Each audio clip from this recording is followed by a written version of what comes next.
Morning. I am going to try to show you the live version of solving a rational equation, which really is the same thing as solving for an x-intercept, which there might be more than one. Hey, there might be none. We don't know, but that's what we're looking to try to do. So I'm going to write this equation down, and I know it's a rational equation because prior to our going home and being quarantined, we were working on rational expressions. And we know that each of these is a rational expression. So it would make sense that once we put an equal sign there, it becomes a rational equation. So this is a rational equation. On this rational equation, we are going to look to solve it by eliminating the fractions. You know me very well, and you know that when I get to those problems where there's a bunch of fractions, I look for the common denominator or the LCD. And it's always been a number, but now we're just talking polynomials. So I am going to look to clear these by multiplying by the LCD. We recently learned how to solve or to find the LCD by factoring the terms. So these were already in their most basic form, the denominators. In this one, I found two numbers that multiplied to 2 and added to 3, so it factors into that. So that allows me to realize that the LCD is a combination of these. I'm going to try to be as neat as possible. I'm working in a little bit of a limited space because I like to write with my hand having space, and I don't have a ton of space because this is holding my phone. So the LCD of these is x plus 1 times x plus 2. So I'm going to actually write it on the left side, and I'm also going to write it on the right. That's the multiplication property of equality. That's what allows me to do that. And I know on this side, I do have to distribute it, so I think I'll write it a third time.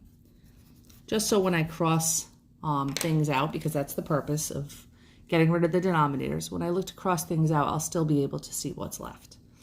So here, both the parts of the LCD are getting crossed out, so I have the x minus 1. I had a plus sign here. I can see the x plus 2's are getting eliminated, so I have 2x times x plus 1. And I can see the x plus 1's are getting crossed out, so I still have this times this, which I'm just going to put a little line there because we know that's separate. So now this is what I am looking at. Let me just see if I can reach for a pen here. So this is my equation I am solving. We've solved quadratics before. This is no different.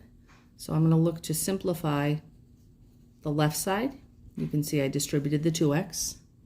And I'm going to simplify the right side, which simplifies to that. I combined the two middle terms. It was minus 1x plus 2x. That's where that came from. And now I know when I have to solve a quadratic, I have to look to set it equal to 0. So I'm going to simplify and move everything to this side.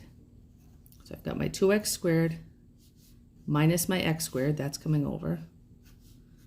I have x plus 2x, but I got to bring this x over. And then I have minus 1, but I have to bring this guy over.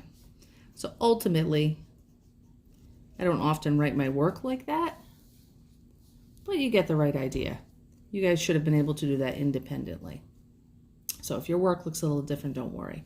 We know when we have a quadratic and when it's set equal to 0, we're going to look to factor it. So two numbers that multiply to 1, add to 2 are 1 and 1. You could have written it like this, or it's the same thing as this.